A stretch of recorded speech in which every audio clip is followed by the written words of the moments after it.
Good evening. So TNPSC எக்ஸாமுக்கு படிச்சுட்டு இருக்கக்கூடிய ஆஸ்பிரண்ட்ஸ் எல்லாருக்குமே ஒரு விஷயம் தெரியும். இன்னைக்கு இருக்கிற போட்டி சூழ்நிலையில் எந்த ஒரு சப்ஜெக்டையுமே நம்ம ரிமூவ் பண்ணிவிட்டு அதை ரிஜெக்ட் பண்ணிக்கிட்டு ஒமிட் பண்ணிவிட்டு இன்றைக்கி எக்ஸாம் வந்து ஒரு நல்ல ரேங்க் வாங்கி நம்ம செக்யூர் பண்ண முடியுமா, ஒரு போஸ்டிங் வாங்கிட முடியுமா அப்படின்னா நிச்சயமாக முடியாது. ஏன்னா இன்றைக்கி இருக்கிற சுச்சுவேஷனில் போட்டி ரொம்ப அதிகம். எந்த சப்ஜெக்டையுமே நம்ம ஒமிட் பண்ண முடியாது. எல்லாமே ரொம்ப முக்கியமான ஒரு ப்ளே வந்து பண்ணுது. அப்படி எல்லா சப்ஜெக்ட்லேயுமே எல்லா சப்ஜெக்ட்டு கூடவும் கனெக்ட் ஆகிற ஒரு சப்ஜெக்ட் இருக்குது அப்படின்னா அது ரொம்ப முக்கியமான ஒன்று. அதுக்கு ஒரு தனியான ஒரு பாடம் இல்லை, ஆனால் இது இல்லாமல் எந்த பாடமும் இல்லை அப்படிங்கிற அளவுக்கு ரொம்ப இம்பார்ட்டன்ஸ் எடுத்துக்கிற ஒரு ஏரியா அப்படிங்கிறது கரண்ட் அஃபேர்ஸ். ஸோ இந்த கரண்ட் அஃபேர்ஸை பொறுத்த வரைக்கும் இன்றைக்கி நமக்கு ஒரு ஹிஸ்ட்ரினா இதுதான், பாலிட்டினா இதுதான், எக்கனாமிக்ஸ்னால் இதுதான், ஜியாகிரஃபினா இதுதான், தமிழ்நாடு ஹிஸ்ட்ரினா இதுதான் அப்படிங்கிறது ஒவ்வொரு சப்ஜெக்டை பற்றின ஒரு தெளிவு பசங்களுக்கு இருக்கிற மாதிரி இந்த கரண்ட் அஃபேர்ஸ் அப்படிங்கிற ஒரு விஷயத்தை பற்றின தெளிவு நம்ம எவ்வளவு தான் நல்லா படிக்கிற ஸ்டூடெண்ட்டாக இருந்தாலுமே நமக்கு இந்த கரண்ட் அஃபேர்ஸ் அப்படின்னா என்ன, அதுக்கு நம்ம என்ன பண்ணணும், இதுக்கு எவ்வளவு படிக்கணும் அல்லது எதை படிக்கக்கூடாது, இதனோட வால்யூம் என்ன, இதுக்கு தினம் ஸ்பெண்ட் பண்ண வேண்டிய டைம் என்ன அப்படிங்கிற ஒரு டவுட் வந்து கண்டிப்பாக இருந்துக்கிட்டே இருக்கும். நாங்கள் எப்போவுமே சொல்லுவோம் பசங்களுக்கு படிக்கிறப்ப, இந்த வயசில் உங்களுக்கு என்ன அஃபேர்ஸ் இருந்தாலும் இல்லைனாலும் கண்டிப்பாக கரண்ட் அஃபேர்ஸ் இருக்கணும் அப்படின்னு சொல்லுவோம். ஸோ அது விளையாட்டாக சொன்னாலும் கூட அது ரொம்ப சீரியஸான ஒரு விஷயம். அவ்வளோ ஒரு அஃபினிட்டியும் ஒரு அஃபேர்ஸும் இந்த கரண்ட் இஷ்யூஸ் மேலே நமக்கு இருக்கணும். இருந்தால் தான் இந்த சப்ஜெக்ட் வந்து நமக்கு பிடிபடும். அப்போ இந்த சப்ஜெக்டை பொறுத்த வரைக்கும் நமக்கு கரண்ட்டில் இருக்கிற இந்த விஷயங்கள் அப்படிங்கிறது கரண்ட் அஃபேர்ஸ் அப்படிங்கிற வெறும் டேட்டாவை மனப்பாடம் பண்ணக்கூடிய ஒரு ஃபேக்டாக நம்ம கரண்ட் அஃபேர்ஸை பார்த்துட்டு இருக்கிறது தான் இந்த ஃபீல்டில் நம்ம பண்ணுற மிக முக்கியமான தவறு அப்படின்னு நம்ம சொல்லுவோம். அப்போ இதில் வந்து இது வெறும் கரண்ட் அஃபேர்ஸ் அப்படிங்கிறது வெறும் ஃபேக்ட்ஸா, வெறும் டேட்டாஸா, அந்த டேட்டாவை மனப்பாடம் பண்ணுறதா அப்படின்னா இல்லை. இப்போ அதையெல்லாம் தாண்டி அதுக்கும் மேலே அப்படின்னு ஒரு பொசிஷன் இருக்குது இல்லைங்களா, அந்த பொசிஷன் தான் கரண்ட் அஃபேர்ஸ். என்ன அப்படின்னா இன்றைக்கி நமக்கு டிஎன்பிஎஸ்சி எக்ஸாமுக்கு ஒரு சிலபஸ் கொடுத்துருக்குறாங்க. ஒரு ஹிஸ்ட்ரிக்கோ ஒரு பாலிட்டிக்கோ ஒரு எக்கனாமிக்ஸ்க்கோ ஒரு சிலபஸ் கொடுத்துருக்குறாங்க அப்படின்னா அந்த சிலபஸுடைய நீட்சி என்ன, அந்த சிலபஸுடைய எக்ஸ்டென்ட் என்ன, அந்த சிலபஸ் இன்றைக்கி எந்த அளவுக்கு டெவலப் ஆகிருக்கு அப்படிங்கிறத நீங்கள் தெளிவாக புரிஞ்சுக்கணும். அப்படின்னா ஃபஸ்ட்டு உங்களுக்கு ரொம்ப முக்கியமானது இந்த கரண்ட் அஃபேர்ஸ். இந்த கரண்ட் அஃபேர்ஸை நல்லா புரிஞ்சுக்கிட்டோம் அப்படின்னா நமக்கு கன்வென்ஷனல் சப்ஜெக்ட்ஸ் எப்போவுமே ரொம்ப ஈஸியாக புரிஞ்சிடும். அப்போ எப்போவுமே இந்த டிஎன்பிஎஸ்சி ப்ரிப்பரேஷன் அப்படிங்கிறது ஒரு ட்வின் ட்ராக் மாதிரி. ஒரு பக்கம் கன்வென்ஷனான இஷ்யூஸ், இன்னொரு பக்கம் கான்டெம்பரரி இஷ்யூஸ். இது ரெண்டையும் அந்த பழைய concepts along with contemporary issues, அது சம்மந்தமான விஷயங்கள் அப்படின்னு நம்ம போகிறப்ப இந்த ட்ராக் வந்து ரொம்ப பர்ஃபெக்டாக போகும். இப்போ நீங்கள் பாலிட்டி படிக்கிறீங்க அப்படின்னா பாலிட்டி சம்மந்தப்பட்ட விஷயங்கள் இன்றைக்கி என்ன நடந்துக்குது, கவர்னரை பற்றி படிக்கிறீங்க, தமிழ்நாட்டில் கவர்னர் சம்மந்தமான இஷ்யூஸ் போயிட்டுருக்கோம். ஸோ கான்செப்ட்ஸ் அங்கே படிக்கணும், கான்டெம்பரரி இஷ்யூஸ் இங்கே கவர்னர் இஷ்யூ போகும். ஸோ நீங்கள் தியரிட்டிக்கலாக படித்த விஷயத்தை இங்கே கவர்னன்ஸில் ப்ராக்டிக்கலாக என்ன நடந்துகிட்டு இருக்குது அப்படிங்கிற விஷயத்தை நீங்கள் மேட்ச் பண்ணி பார்க்குறப்ப தான் உங்களுக்கு ஒரு சப்ஜெக்டோட ரியல் டெப்த் உங்களுக்கு அப்போ தான் தெரியும். அப்போ ஒரு சப்ஜெக்டோட ஒரு கோர் சப்ஜெக்டோட ரியல் டெப்த்தை தெரிஞ்சுக்கணும் அப்படின்னாவே உங்களுக்கு என்ன தெரியணும், கண்டிப்பாக கரண்ட் அஃபேர்ஸ் பற்றி உங்களுக்கு தெரிஞ்சு வச்சுருக்கணும். அப்போ நீங்கள் நாளைக்கு ஒரு நல்ல ஆஃபீஸராக வரணும் அப்படின்னா உங்களுக்கு உங்களை சுற்றி நடக்கக்கூடிய 4 விஷயங்களை தெரியணும். அந்த சுற்றி நடக்கக்கூடிய அந்த நல்ல விஷயமோ அல்லது கெட்ட விஷயமோ ஏதோ 4 நல்ல விஷயங்கள் உங்களை சுற்றி நடக்கிறது நீங்கள் தெரிஞ்சுக்கிறீங்கல்ல, அந்த சுற்றி நடக்கிற 4 விஷயங்கள் தான் கரண்ட் அஃபேர்ஸ். அந்த கரண்ட் அஃபேர்ஸ்க்கான ரோல் அப்படிங்கிறது நமக்கு ரொம்ப ரொம்ப ரொம்ப முக்கியம். அதை மிஸ் பண்ணிடவே கூடாது. அது ஏன் இவ்வளவு இம்பார்ட்டண்ட் அப்படின்னு நான் சொல்கிறேன் அப்படின்னா இது முதல்நிலை தேர்வு, முதன்மை தேர்வு, இன்டர்வியூ வரைக்குமே ஹெல்ப் பண்ணக்கூடிய ஒரு விஷயம். இது ப்ரிலிம்ஸ், மெயின்ஸ், இன்டர்வியூ எல்லா இடத்துலையுமே உங்களுக்கு ஹெல்ப் பண்ணும். ஸோ ப்ரிலிமினரியில் ஒரு புது சப்ஜெக்ட் நீங்கள் படிக்கிறப்ப பாலிட்டி படிக்கிறீங்க அப்படின்னா ப்ராக்டிக்கலாக அது எப்படிலாம் இம்ப்ளிமெண்ட் ஆகும் அப்படிங்கிற விஷயம் உங்களுக்கு புரியாது. ஆனால் கரண்ட் அஃபேர்ஸோட சேர்ந்து கனெக்ட் பண்ணி படிக்கிறப்போ உங்களுக்கு அந்த ஹிஸ்ட்ரி ரொம்ப அழகாக புரிஞ்சிடும். எக்கனாமிக்ஸில் வெறும் டேட்டாவும் ஃபிகருமாக படிச்சுட்டு இருக்கிறப்ப அது எங்கடா இம்ப்ளிமெண்ட் ஆகுதுன்னு படிச்சிங்கன்னா கரண்ட் அஃபேர்ஸில் நீங்கள் ஒரு விலைவாசி ஏற்றம், தங்கம் பவுனுக்கு விலை உயர்வு, காய்கறி விலை உயர்ந்துருச்சு அப்படின்னு நீங்கள் படிக்கிறப்ப இன்ஃப்ளேஷன் அப்படிங்கிற கான்செப்ட் உங்களுக்கு தெளிவாக புரிஞ்சிடும். ஸோ ப்ரிலிமினரி லெவலில் ஒரு சப்ஜெக்டோட கிளாரிட்டி உங்களுக்கு புரியணும் அப்படின்னா கரண்ட் அஃபேர்ஸ் உங்களுக்கு ரொம்ப முக்கியம். மெயின்ஸ் எழுதுறப்ப டிஸ்கிரிப்டிவ் எழுதுவீங்க, அதில் நிறைய டேட்டாஸ் வேணும், நிறைய ஃபேக்ட்ஸ் வேணும். கேட்கிற கேள்வியின் ஆழம் உங்களுக்கு புரிஞ்சால் மட்டும்தான் அதுக்கு ரொம்ப தெளிவான பதில் எழுத முடியும். மெயின்ஸில் உங்களுக்கு அது ரொம்ப ஹெல்ப்ஃபுல்லாக இருக்கும். அண்ட் இன்டர்வியூவில் உங்களுக்கு சப்ஜெக்ட் எவ்வளோ தெரிஞ்சிருக்குது அப்படிங்கிறத தாண்டி ஒரு ஆஃபீஸராக உங்களை சுற்றி நடக்கிற விஷயங்களை பற்றின அவேர்னஸ் உங்களுக்கு இருக்குதா அப்படிங்கிறதான் நமக்கு இன்டர்வியூவில் செக் பண்ண போகிறாங்க. அந்த விஷயத்தை உங்களை பற்றி உங்களுக்கு ஒரு கிளியர் கட் நாலேஜ் வேணும் அப்படின்னா அதுக்கு உங்களுக்கு மெயின்ஸில் இன்டர்வியூலையும் உங்களுக்கு அது ரொம்ப ஹெல்ப்ஃபுல்லாக இருக்கும். ஸோ இதுதான் இந்த கரண்ட் அஃபேர்ஸுடைய மிக முக்கியமான இம்பார்ட்டன்ட் அப்படின்னு நான் சொல்லுவேன். அதை தாண்டி ஒவ்வொரு பாடத்துலையும் ஒரு டெப்த் நாலேஜ், நான் பாலிட்டி நல்லா படிச்சுட்டேன் அப்படின்னு உங்களால் எப்போ சொல்லிக்க முடியும் அப்படின்னா பாலிட்டி சம்மந்தமான கரண்ட் அஃபேர்ஸ் எல்லாமே நீங்கள் ஒரு வாட்டி தரவாக படிச்சுட்டு அப்டேட்டடாக இருக்கிறப்ப தான் உங்களுக்கு அந்த சப்ஜெக்டுடைய டெப்த் நாலேஜ் உங்களுக்கு கிடைக்குது அப்படிங்கிறது ஒரு மீனிங். கிளியர்? அது ரொம்ப முக்கியமாக குரூப் 1 அண்ட் யூபிஎஸ்சி எக்ஸாம் நீங்கள் படிக்கிறீங்க அப்படின்னா, இப்போ UPSC exam Tamil TNPSC exam கூட பரவாயில்ல, ஒரு 10 கேள்விகள் கரண்ட் அஃபேர்ஸ் அப்படிங்கிறது ஒரு போர்ஷன் மாதிரியே ஒதுக்கி 10 கேள்வி சி அப்படின்னு கேட்டுட்டு போயிடுறாங்க. பட் யூபிஎஸ்சி பொறுத்த வரைக்கும் ஒவ்வொரு சப்ஜெக்ட்டுக்கும் உண்டான கேள்வி, பாலிட்டியோ, ஹிஸ்ட்ரியோ, ஜியாகிரஃபியோ, எக்கனாமிக்ஸோ, எந்த சப்ஜெக்டாக இருந்தாலும் அந்த சப்ஜெக்டுலேருந்து வரக்கூடிய கேள்விகளே நமக்கு கரண்ட் அஃபேர்ஸ் ஓரியன்டாக தான் கொஷின் பேப்பர் இருக்கும். அப்போ இவ்வளவு இம்பார்ட்டன்ஸ் இருக்கிற கரண்ட் அஃபேர்ஸை நம்ம சரியாக படிக்கிறோமா அப்படின்னா பெரும் உண்மையான ஆன்சர் அப்படிங்கிறது இல்லை தான். ஒருத்தங்க என்ன பண்ணுறோன்னா இதில் 2 கேட்டகரி.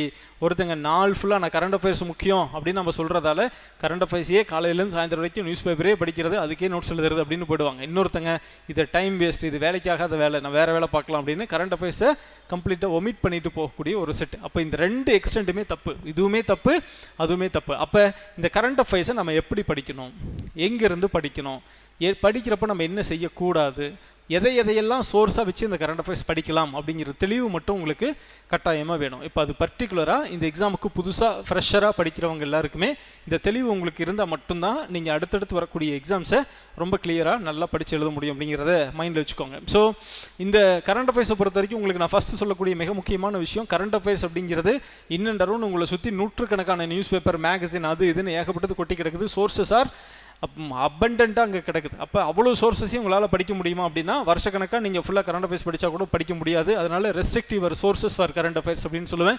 ஏதாவது ஒரு நியூஸ் பேப்பர், அப்போ நியூஸ் பேப்பர் படிக்கிறது ரொம்ப ரொம்ப ரொம்ப முக்கியம். டெய்லி காலையில் பல்லு விளக்குற மாதிரி, டெய்லி காலையில் காஃபி குடிக்கிற மாதிரி, டெய்லி காலையில் நம்ம குளிக்கிற மாதிரி இந்த எக்ஸாமில் நீங்கள் ஒரு சர்வீஸில் போய் உட்காந்து நீங்கள் ஒரு ஆஃபீஸர் ஆகிற நாள் வரைக்கும் தினம்தோறும் காலையில் நியூஸ் பேப்பர் படிக்கணும் அப்படிங்கிறத மைண்டில் வச்சுக்கோங்க. அப்போ நியூஸ் பேப்பர்னால் எது சார் அப்படின்னா தமிழில் பொறுத்த வரைக்கும் 2 நியூஸ் பேப்பர், ஒன்று தினமணி, இன்னொன்று தமிழ் ஹிந்து. இங்கிலீஷ் பேப்பரை பொறுத்த வரைக்கும் இந்த Indian express and English Hindu. இதில் உங்களுக்கு எந்த பேப்பர் கன்வீனியண்ட்டாக இருக்கோ அதிலிருந்து ஏதாவது ஒரு நியூஸ் பேப்பர் எடுத்துக்கோங்க. அந்த ஒரு நியூஸ் பேப்பருக்கு ஆரம்பத்தில் நீங்கள் புதுசாக படிக்கிறீங்க அப்படின்னா அந்த பேப்பரை படிக்கிறதுக்கு கொஞ்சம் டைம் எடுக்கும். ஆனால் நாட் மோர் தென் 45 மினிட்ஸ் அப்படிங்கிறது வித்தின் ஒரு வாரம் நீங்கள் நல்லா ப்ராக்டிஸ் பண்ணீங்க அப்படின்னா ஒரு 45 நிமிஷத்துக்குள்ளே நீங்கள் பேப்பர் படித்து முடிச்சிட முடியும். ஸோ ஏதாவது ஒரு நியூஸ் பேப்பர், அது ஏதாவது ஒரு லாங்குவேஜில், தமிழ்லையோ அல்லது ஆங்கிலத்திலையோ, அந்த ஒரு நியூஸ் பேப்பருக்கு நீங்கள் அதிகப்படியாக ஒதுக்க வேண்டிய நேரம் அப்படிங்கிறது ஒரு 45 நிமிஷம் அப்படிங்கிறது ரொம்ப முக்கியம். ரைட். அப்போ இந்த நியூஸ் பேப்பர் எடுத்துட்டேன் சார், நான் படிக்கிறேன், இன்றைக்கி நான் தினமணி படிக்கிறேன்னு வச்சுக்கோங்க. அந்த தினமணி படிக்கிறப்ப அதில் எது கரண்ட் அஃபேர்ஸ்னு உங்களுக்கு தோணும், எது நான் படிக்கணும், இதில் எது படிக்க வேண்டாம், நான் எப்படி ரிமூவ் பண்ணிக்கணும் அப்படிங்கிற ஒரு நாலேஜ் உங்களுக்கு கண்டிப்பாக வேணும். ஸோ நீங்கள் படிக்கக்கூடிய சப்ஜெக்ட், இப்போ ஹிஸ்ட்ரி படிக்கிறீங்க, வரலாறு சம்மந்தமான ஒரு விஷயம் அங்கே இருக்கா, அந்த விஷயத்தை எடுத்துக்கோங்க, அது கரண்ட் அஃபேர்ஸ். கீழடியில் இது கண்டுபிடிச்சாங்க, இந்த இடத்துல ஒரு அருங்காட்சியகம் அமைச்சிருக்கிறாங்க, இந்த இடத்துல ஒரு சிலை வச்சுருக்கிறாங்க, சர் தாமஸ் மன்ட்ரோவுக்கு சிலை வைக்கிறாங்க, வீரமாமுனிவருக்கு சிலை வைக்கிறாங்க, ஜியு போப்புக்கு சிலை வைக்கிறாங்க, அந்த மாதிரியான ஒரு சிலை வைக்கிறாங்க அப்படின்னா அது ஒரு கரண்ட் அஃபேர்ஸ்.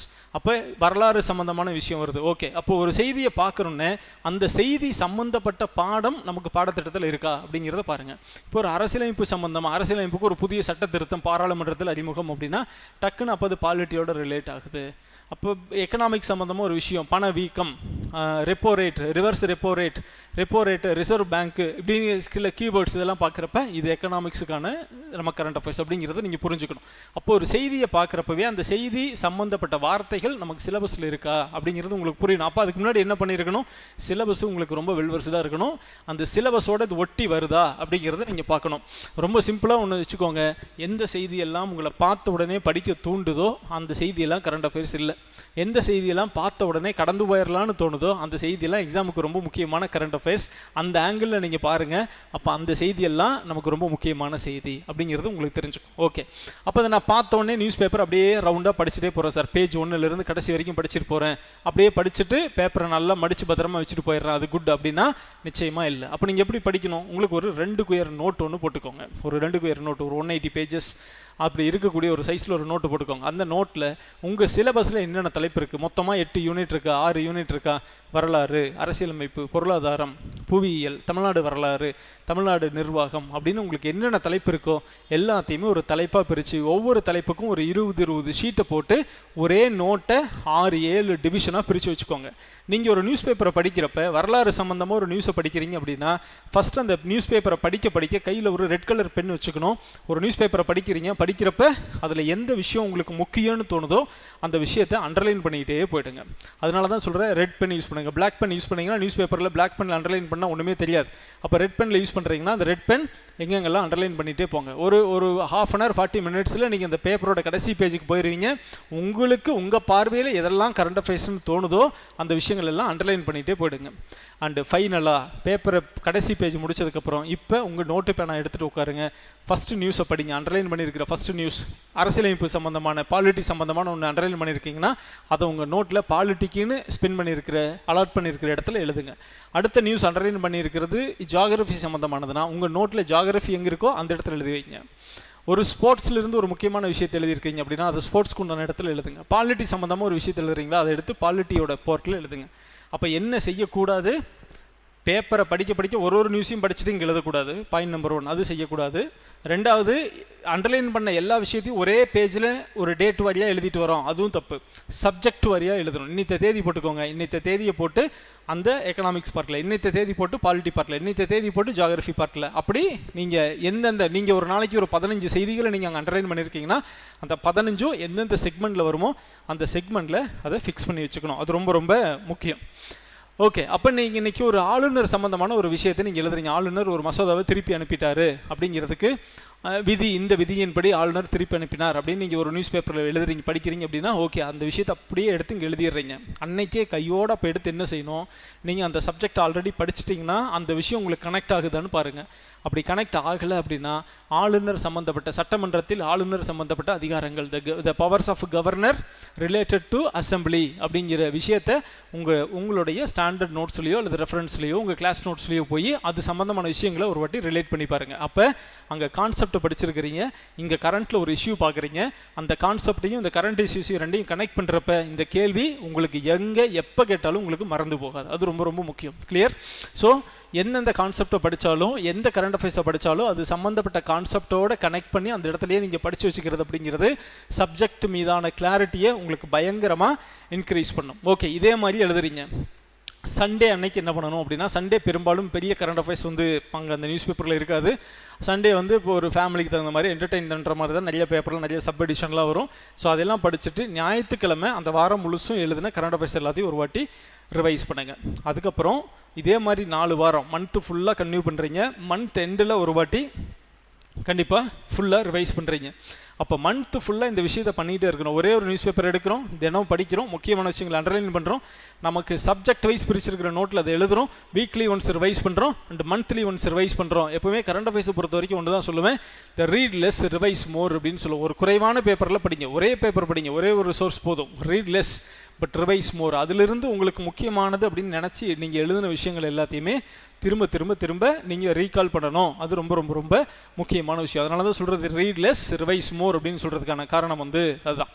அப்போ இதுதான் நமக்கு ஒரு முறையாக ஒரு கரண்ட் அஃபேர்ஸ் படிக்கிறதுக்கான ஒரு ஷெடியூல். எப்படி படிக்கணும் அப்படிங்கிறதுக்கு ஒரு நியூஸ் பேப்பரை மட்டும் செலக்ட் பண்ணுறோம், அது ஒரு 45 மினிட்ஸுக்கு மிகாமல் அதை தாண்டி எக்ஸிட் ஆகாமல் நம்ம படிக்கிறோம், படித்ததை அண்டர்லைன் பண்ணுறோம், பண்ணுறதை ப்ராப்பராக ஒரு நோட்ஸ் எடுக்கிறோம், அதை வீக்லி ஒன்ஸ் ரிவைஸ் பண்ணுறோம், மறுபடியும் மந்த்லி ஒன்ஸ் ரிவைஸ் பண்ணுறோம்.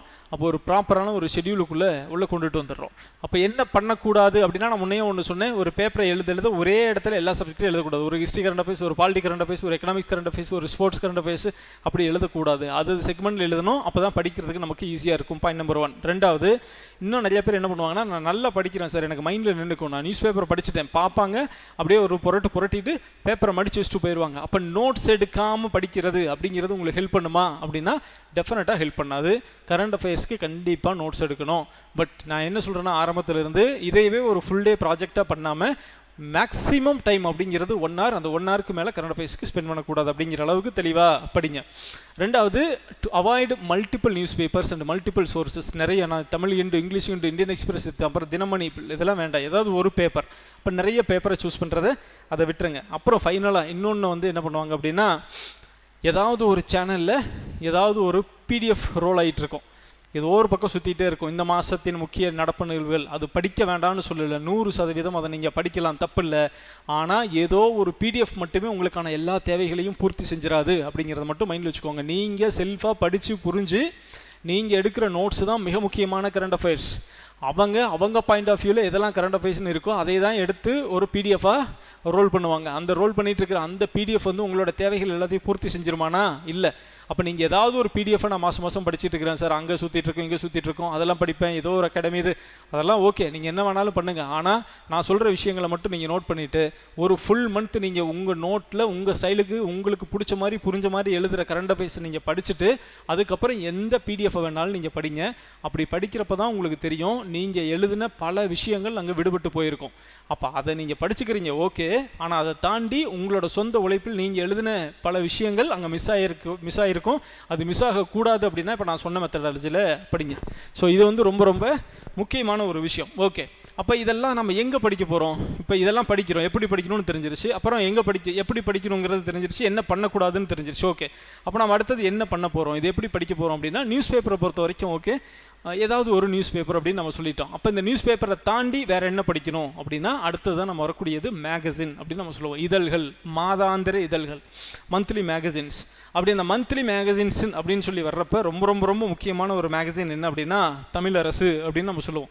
ஸோ இன்றைக்கி காம்படிட்டிவ் எக்ஸாம் எழுதக்கூடிய இந்த பசங்களுக்கு ரொம்ப முக்கியமாக இல்லை ரொம்ப தெரியாமல் இருக்கக்கூடிய ஒரு விஷயம் வந்து தமிழரசு அப்படின்னு ஒரு மேகசின் இருக்குதுன்னு சொல்லி. நம்ம நிறைய மேகசின் இருக்குது, பொது அறிவு அப்படின்னு நக்கீரன் பப்ளிகேஷன் ஒன்று போடுறாங்க, முன்னே சுறாவிலேருந்து எக்ஸாம் மாஸ்டர்னு ஒரு பப்ளிகேஷன் போட்டாங்க, அப்புறம் நிறைய கரண்ட் அஃபேர்ஸ்க்கு அப்பப்போ சில மேகசின்ஸ் வருது. ஆனாலும் தமிழ்நாடு அரசின் அதிகாரப்பூர்வமான ஒரு மாத இதழ் அப்படின்னு ஒன்று இருக்குது அப்படின்னா அது பேர் தமிழரசு. இப்போ நாங்களாம் எக்ஸாம் கிளியர் பண்ணது 2015, 10 இயர்ஸ்க்கு பிஃபோர், 11 இயர்ஸ் ஆச்சு. நாங்கள் 2015 நாங்கள் இந்த எக்ஸாம்லாம் படிக்கிறப்பவே நாங்கள் அந்த தமிழரசெல்லாம் நல்லா படிக்கவும் தான் எங்களால் எக்ஸாம் வந்து நல்ல ரேங்க் வாங்கி கிளியர் பண்ண முடிஞ்சது. 10 வருஷத்துக்கு முன்னாடியே we are much aware about Tamilarasu. But இன்னைக்கு 2026 பல பேருக்கு அதை பற்றின அவேர்னஸ் இல்லை அப்படிங்கிறது உண்மையிலேயே ரொம்ப கஷ்டமாக இருக்குது. தமிழரசு அப்படிங்கிற ஒரு புத்தகம் இப்போ பாருங்கள், இந்த தமிழரசுங்கிறது இப்போ என் கையில் நான் வச்சுருக்கிறேன், இது வந்து தமிழரசு. அப்போ இந்த தமிழரசு அப்படிங்கிறது இது தமிழ்நாடு கவர்மெண்ட்டுடைய ஒரு அஃபீஷியல் மேகசின். நல்லா கலர்ஃபுல்லாக இருக்கும், இது பார்க்குறதுக்கே நல்லா கலர்ஃபுல்லாக இருக்கும், படிக்கிறதுக்கு போரே அடிக்காது, நல்லா தெளிவாக இருக்கும், நல்ல குவாலிட்டி ஆஃப் பேப்பர், நல்ல அட்டையில் போட்டு நல்லா தெளிவாக வச்சுருப்பாங்க. ஸோ அது வந்து தமிழரசு அப்படிங்கிற ஒரு புத்தகம். அதே மாதிரி இந்த தமிழரசு புத்தகத்தில் என்ன இருக்கும் அப்படின்னா தமிழ்நாடு அரசின் அதிகாரப்பூர்வ மாத இதழ் அப்படிங்கிறதால தமிழ்நாடு அரசு அந்தந்த மாதத்தில் அறிவித்த மிக முக்கியமான திட்டங்கள், தமிழ்நாடு அரசு அறிவித்த விருதுகள், அப்புறம் தமிழ்நாடு முதலமைச்சர் முக்கியமான கூட்டங்களில் போய் பேசின அந்த உரை, முதலமைச்சர் பேசின அந்த ஃபுல் ஸ்பீச் அப்படியே அந்த ஸ்பீச்சில் இருக்கும். அப்போ அந்த ஸ்பீச்சை முழுசும் நம்ம எடுத்து அப்படின்னா அவசியம் இல்லை, அந்த இதெல்லாம் முழுசாக படிக்கிறப்ப நமக்கு என்ன வேணாலும் அதில் நமக்கு எக்ஸாமுக்கு என்ன வேணுமோ அந்த விஷயங்கள் எல்லாம் எடுத்துக்கலாம். கிட்டத்தட்ட ஒவ்வொரு இதழுமே 80லிருந்து 90 பக்கங்கள் இருக்கும். ஒரு தமிழரசு இதழ் நீங்கள் கையில் எடுத்துக்கிட்டீங்க அப்படின்னா 80லிருந்து 90 பக்கங்கள் கண்டிப்பாக உங்களுக்கு இருக்கும். அப்போ இந்த 80 to 90 பக்கமே நியூஸா அப்படின்னா இல்லை. ஏன்னா இந்த தமிழரசை பொறுத்த வரைக்கும் முதலமைச்சர் எங்கே போனார், அங்கே என்ன பேசினார், முதலமைச்சர் எங்கே ஒரு சிலையை திறந்து வச்சார், அங்கே என்ன பேசினார், முதலமைச்சர் என்ன திட்டத்தை தொடங்கி வச்சார், அங்கே என்ன பேசினார் அப்படின்னு அவருடைய முழு உரையுமே இருக்கும். ஒரு புத்தகத்துக்குள்ளே குறைஞ்சது 10லிருந்து 15 இடங்களில் முதலமைச்சர் பேசின முழு உரை அப்படியே இருக்கும். அப்போ அந்த உரையிலிருந்து முதலமைச்சர் அறிவித்த திட்டங்கள் என்னென்ன அப்படிங்கிறது நம்ம தெரிஞ்சுக்கலாம். ஒரு திட்டத்துக்கு எவ்வளோ தொகை ஒதுக்கீடு செய்யப்பட்டிருக்கு தெரிஞ்சுக்கலாம், அந்த இடத்துடைய ஜியாகிரபிக்கல் இம்பார்ட்டன்ஸ் என்ன அது தெரிஞ்சுக்கலாம். ஸோ அதெல்லாமே முதலமைச்சருடைய உரையில் இருக்கும். அப்போ தமிழ்நாடு அரசின் அதிகாரப்பூர்வமாக அமைச்சர்கள், முதலமைச்சர்கள் கலந்து கொள்ளக்கூடிய இடங்கள், திட்டங்கள், தொடங்கி வைத்தது, விருதுகள், இது எல்லாமே இருக்கக்கூடிய ஒரு மேகசின் தான் தமிழரசு. அப்போ இதில் என்ன டவுட் வரும்னா நியூஸ் பேப்பரை படிக்காமல் தமிழரசை மட்டும் படித்தா பாஸ் பண்ண முடியுமா? டெஃபினட்டாக பத்தாது. நீ இந்த கரண்ட் அஃபேர்ஸ் அப்படிங்கிற ஒரு விஷயத்தில் ஒரு 25% ரோல் பண்ணோம் அப்படின்னா தமிழரசு ரோல் பண்ணும். மீதி இருக்கிற 75% கண்டிப்பாக நீங்கள் நியூஸ் பேப்பரை தான் படிக்கணும். நியூஸ் பேப்பரில் தான் அவ்வளோ விஷயங்கள் கிடைக்கும். இதில் மிக முக்கியமான சில விஷயங்கள் முதலமைச்சருடைய உரைகள் அப்படிங்கிறது இதில் இருக்கும். அப்போ இந்த தமிழரசு 80 பேஜ் இருக்கா, நீங்கள் இந்த 80 பேஜையும் படிக்கிறப்போ உங்களுக்கு என்ன புரியும்னா ஒரு அரசு நிர்வாகம் எப்படி இருக்குது, ஒரு முதலமைச்சர் எப்படி பேசுகிறாரு, அந்த பகுதிக்கு எவ்வளோ முக்கியத்துவம் கொடுக்குறாங்க, தமிழ்நாட்டில் எவ்வளோ மிக முக்கியமான மண்டலங்கள் இருக்குது அப்படிங்கிறது எல்லாமே இதை தெளிவாக படிக்கிறப்போ புரியும். உங்களுக்கு நேரம் இருக்கும் பட்சத்தில் இந்த 80 பக்கத்தை படிக்கலாம். இந்த 80 படிக்கிறதுக்கு ஒன்றும் ரொம்ப நேரம்லாம் ஆகாது. ஒரு 2.5 hours நீங்கள் ஸ்பெண்ட் பண்ணிங்கன்னா, அட்ட ஸ்ட்ரெச்சில் ஸ்பெண்ட் பண்ணிங்கன்னா கடன்னு படித்து இதில் இருக்கிற இம்பார்ட்டன்ட் பாயிண்ட்ஸை மட்டும் எடுத்துகிட்டே போயிடலாம். ஸோ ஒரு மேக்ஸிமம் ஒரு மந்த்துக்கான மேகசினை படிக்கிறதுக்கு ஒரு half day மோர் தென் எனஃப் நீங்கள் தெளிவாக படிச்சுட்டு போயிடலாம். அப்படி இல்லை அப்படின்னா இப்போ நம்ம ஸ்டூடெண்ட்ஸை பொறுத்த வரைக்கும் இந்த தமிழரசு புத்தகத்தில் இருக்கக்கூடிய முக்கியமான விஷயங்களை மட்டும் எடுத்து மாதம் கம்பைல் பண்ணி நம்ம ஸ்டூடெண்ட்ஸுக்கு நம்ம கொடுக்குறோம். நிறைய பேர் கேட்குறீங்க, ஃபோன் பண்ணிலாம் கேட்குறீங்க, இந்த தமிழரசு மேகசினை வந்து எங்களுக்கு நீங்கள் இந்த பசங்களுக்கு கொடுக்குற அதை வந்து எங்களுக்கு கொடுப்பீங்களா அப்படின்னு. ஸோ உங்களுக்கு தெளிவாக நிறைய பேருக்கு இது வந்து தினம் ஒரு 10 ஃபோன் காலாவது நம்ம ஆஃபீஸ்க்கு வருது. ஸோ ஒரு விஷயம் சொல்கிறோம், இங்கே போடுறது எதுவுமே இங்கே நம்ம பசங்களுடைய இன்டர்னல் சர்க்குலேஷனுக்கு, பசங்களுடைய படிப்புக்காக மட்டும்தான். இது எதையுமே நம்ம சேல் பண்ணுறதில்ல, இது சேலுக்காகலாம் நம்ம எதுவும் போடுறதில்ல. அதனால் நீங்கள் இந்த புத்தகத்தை படிங்க. இதை படிக்கிறது ரொம்ப கஷ்டம்லாம் இல்லை. இந்த தமிழரசு மேகசினை நம்ம ஈஸியாக படிச்சுக்கலாம். இந்த மேகசினை எங்கே போய் வாங்குறது சார் அப்படின்னா, நீங்கள் எதுவும் tamilarasu.org அப்படிங்கிறது வெப்சைட், தமிழ்நாடு கவர்மெண்ட்டோட வெப்சைட். அதுக்குள்ளே போனீங்கன்னா எல்லா மாதத்தோட தமிழரசு மேகசினுமே இருக்குது.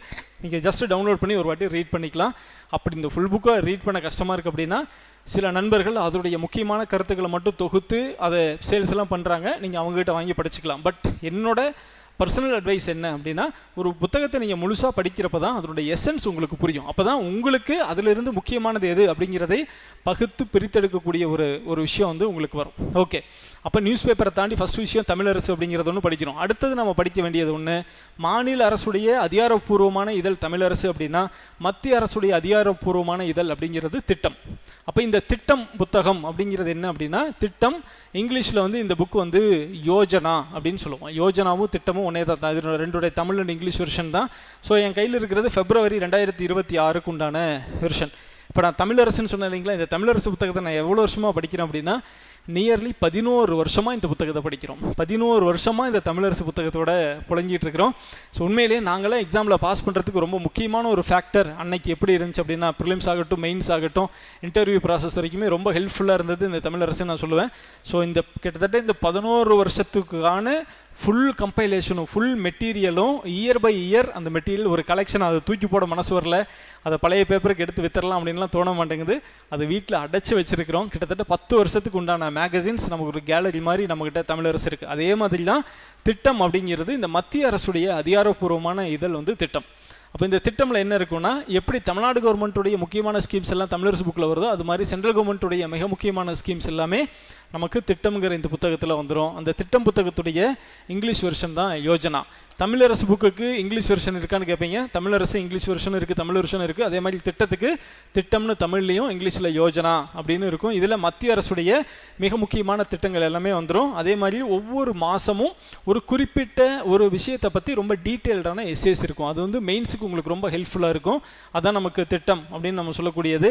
எக்ஸாம்பிளுக்கு ஒரு கல்வி, வேலைவாய்ப்பு, வறுமை ஒழிப்பு, அப்படி ஏதாவது ஒரு டாபிக் எடுத்துக்குவாங்க, மருத்துவம், ஊரகம் அப்படின்னு ஏதாவது ஒன்று எடுத்துக்கிட்டு அது சம்மந்தமான ரொம்ப டீட்டெயில்டான ஒரு விஷயங்கள் இருக்கும். இப்போ என் கையில் இருக்கிறது January 2026 புக்கில் ரிப்பப்ளிக் அப்படிங்கிறது கொடுத்துருக்குறாங்க. அப்போ இந்த ரிப்பப்ளிக் சம்மந்தமான ரொம்ப டெப்த்தான எஸ்ஏஸ் அதில் இருக்கும். February 2026 புக்கில் வந்து ஹெல்த்து, அந்த ஹெல்த்துக்கு உண்டான முக்கியமான விஷயங்கள் எல்லாமே அது சம்மந்தமான ஹெல்த்துக்கான இனிஷியேட்டிவ்ஸ் என்னென்ன, ஹெல்த்துக்கான திட்டங்கள் என்ன, ஹெல்த்துக்கான பாலிசிஸ் என்ன, எல்லாமே அதுக்குள்ளே இருக்கும். ஒவ்வொரு மாதமும் ஒரு மேஜர் ஸ்கீம் அதில், மேஜர் தீம் அதில் வந்து கவர் பண்ணுவாங்க அப்படின்னு சொல்கிறோம். மூணாவது முக்கியமானது குருஷேத்ரா அப்படிங்கிற ஒரு புத்தகம். ஸோ இது வந்து குருஷேத்ரா, இதுவும் மாதம் வரும். இந்த குருஷேத்ரா அப்படிங்கிறது என்னென்னா, சென்ட்ரல் கவர்மெண்ட்டுடைய ரூரல் டெவலப்மெண்ட் சம்மந்தமாக இருக்கக்கூடிய திட்டங்கள், மத்திய அரசு சார்பாக ஊரக வளர்ச்சி துறைக்காக செயல்படுத்தக்கூடிய திட்டங்களை பற்றின முழு விவரமும் குருஷேத்ராவில் வரும். ஸோ தமிழ்நாடு கவர்மெண்ட்டை பொறுத்த வரைக்கும் ஒரே புக்கு தான் தமிழரசு. சென்ட்ரல் கவர்மெண்ட்டை பொறுத்த வரைக்கும் ஒன்று குருஷேத்ரா, இன்னொன்று யோஜனா, தட் மீன்ஸ் திட்டம். இந்த ரெண்டு புத்தகமும் ரொம்ப முக்கியம். அப்போ இந்த குருஷேத்ராவில் என்ன இருக்குன்னா, மற்ற எந்த ஸ்கீம்ஸை பற்றியும் இருக்காது. It focus only for rural development, ஊரக வளர்ச்சியை பற்றின விஷயங்கள் மட்டும்தான் அதுக்குள்ளே இருக்கும். வறுமை ஒழிப்பு, செல்ஃப் ஹெல்ப் குரூப், மகளிர் சுய உதவிக்குழு, இது மாதிரியான விஷயங்கள் எல்லாமே அதுக்குள்ளே வந்துடும். அப்போ இந்த புத்தகத்தை எல்லாம் தாண்டி நமக்கு மாதம் நமக்கு இப்போ ஏதாவது கம்பைலேஷன் வருதா அப்படின்னா, நக்கீரன் பப்ளிகேஷன்லேருந்து பொது அறிவு அப்படின்னு ஒரு புத்தகம் வரும். அப்போ இந்த பொது அறிவு புத்தகம் இது வந்து ஒரு மாதத்துக்கு உண்டான மொத்த கரண்ட் அஃபேர்ஸையும் கம்பைல் பண்ணி ஒரு புத்தகமாக உங்கள் கையில் கொடுப்பாங்க. ரொம்ப யூஸ்ஃபுல்லாக இருக்கும், நீங்கள் படித்து பார்த்துக்கலாம். பட் இது எல்லாமே என்னென்னா, நீங்கள் கண்டிப்பாக நியூஸ் பேப்பரை படித்து நீங்கள் நோட்ஸ் எடுத்துருக்கணும். அதை தாண்டி ஃபைனலாக நீங்கள் ரெஃபர் பண்ணிக்கிறதுக்கு இந்த விஷயங்கள்லாம் இருக்குது அப்படிங்கிறத நீங்கள் கையில் வச்சுக்கோங்க. இதை தாண்டி ஃபைனலாக எல்லாத்துக்கும் இன்னொரு முக்கியமான டவுட்டு, பாலிசி நோட் அப்படின்னு ஒன்று இருக்குது. அப்போ இந்த பாலிசி நோட்ஸ் அப்படிங்கிறது கரண்ட் அஃபேர்ஸா அப்படிங்கிற ஒரு சந்தேகம் எல்லாத்துக்கும் இருக்குது. ஒரு விஷயம் நல்லா தெரிஞ்சுக்கோங்க, பாலிசி நோட் அப்படிங்கிறது அரசின் கொள்கை விளக்க குறிப்பு. tn.gov.in உள்ள போனீங்கன்னா அதுக்குள்ளே எல்லா துறை சார்ந்த பாலிசி நோட்ஸும் இருக்கும். அந்த முதல்ல பாலிசி நோட் அப்படின்னா என்ன அப்படின்னா, ஒவ்வொரு துறையும் இந்த பட்ஜெட் தாக்கல் பண்ணுறப்போ ஒரு நிதியாண்டு தொடங்குறப்ப இந்த வருஷத்தில் நாங்கள் லாஸ்ட் இயரில் என்னென்னலாம் பண்ணியிருக்கிறோம் அப்படிங்கிறத கம்பரைஸ் பண்ணி இந்த வருஷத்தில் அடுத்தது நாங்கள் என்னெல்லாம் பண்ண போகிறோம், அரசின் கொள்கை, இந்த துறை சார்ந்து அரசின் கொள்கை என்ன அப்படிங்கிறத ஒரு அரசு மக்களுக்கு தெரிவிக்கக்கூடிய ஒரு ஆவணம் தான் பாலிசி நோட்டு, கொள்கை விளக்க குறிப்பு அப்படின்னு நம்ம சொல்லுவோம். இது எங்கேயும் காசு கொடுத்துலாம் வாங்க தேவையில்லை, இது எல்லா வெப்சைட்லேயே இருக்குது. ஜஸ்ட்டு நீங்கள் டவுன்லோட் பண்ணிட்டீங்க. இப்போ ஹெல்த்தை பற்றி படிக்கணும்னா ஹெல்த் டிபார்ட்மெண்ட்டோட பாலிசி நோட்டை நீங்கள் டவுன்லோட் பண்ணிக்கலாம். அப்போ எல்லாருக்கும் என்ன டவுட்னா, இந்த பாலிசி நோட்னு திடீர்னு ஒரு பீக்கில் ஏறப்ப இது ஒரு கரண்ட் அஃபேர்ஸா அப்படின்னு நினைக்கிறீங்க. பாலிசி நோட் அப்படிங்கிறது கரண்ட் அஃபேர்ஸ் கிடையாது. அது ஒரு துறை சார்ந்த ஒரு அமைச்சகம், ஒரு மினிஸ்ட்ரியுடைய ஒரு ஃபார்வர்டடாக இந்த வருஷத்துக்கு இது வரைக்கும் பண்ணினது என்ன, இனிமேல் நாங்கள் பண்ண போகிறது என்ன அப்படிங்கிறது ஒரு அரசு மக்களுக்கு சொல்லக்கூடிய ஒரு டாக்குமெண்ட் தான் பாலிசி நோட், ரைட்? அது கரண்ட் அஃபேர்ஸ் கிடையாது, அது ஃபிக்ஸ்டு ஒரு வருஷத்துக்கு. அப்போ நீங்கள் இந்த வருஷம் இப்போ நம்ம 2026 பிப்ரவரியில் இருக்கிறோம் அப்படின்னா, இப்போ நாம் உட்காந்து பழைய பாலிசி நோட்லாம் படிச்சுட்டு இருக்கலாம். இப்போ 2025-26க்கான பாலிசி நோட் நம்ம படிக்கணுமா அப்படின்னா, இப்போ நீங்கள் இன்டர்நெட்டுக்கு போனீங்கன்னா 25-26ஓட பாலிசி நோட்டு தான் இருக்கும். ஆனால் இப்போ அதுக்கு எதுக்குமே யூஸ் இல்லை, அது படிக்க வேண்டாம். ஏன்னா நமக்கு எக்ஸாம் அப்படிங்கிறது அடுத்தது அக்டோபர் நவம்பருக்கு மேலே தான் வரப்போகுது. ஸோ அப்போ 2026-27க்கான நிதியாண்டுகள் வந்துடும். அப்போ அந்த 2026-27க்கான பாலிசி நோட்ஸை படித்தா போதும். இப்போ இருக்கிற பாலிசி நோட்ஸ் எல்லாமே அது வேலிட் இல்லை. ஒரு பாலிசி நோட்டுடைய ஆயுள் காலம் அப்படிங்கிறது எவ்வளோ நாள் அப்படின்னா ஒரு வருஷம்தான், ஒரு நிதியாண்டு. அந்த நிதியாண்டு முடிஞ்சோடனே அடுத்த வருஷம் வேறு பாலிசி நோட்டு வந்துடும். ஸோ இந்த பாலிசி நோட்டுக்கு நோட்ஸ் எடுக்கிறதுக்கெலாம் நிறைய டைமை வேஸ்ட் பண்ணிகிட்டு இருக்க வேண்டாம். இந்த தமிழரசு திட்டம், குருஷேத்ரா, இதுக்கெல்லாம் நிறைய டைம் ஸ்பெண்ட் பண்ணக்கூடாது. ஏன்னா நீங்கள் ஒரு ஹிஸ்ட்ரிக்கு நோட்ஸ் எடுக்கிறீங்க அப்படின்னா அது லைஃப் லாங் உங்களுக்கு நோட்ஸ், பாலிட்டிக் நோட்ஸ் எடுக்கிறீங்கன்னா அது லைஃப் லாங் உங்கள் நோட்ஸ், ஜியாகிரஃபி எடுக்கிறீங்கன்னா அது ஃபுல் நோட்ஸ்.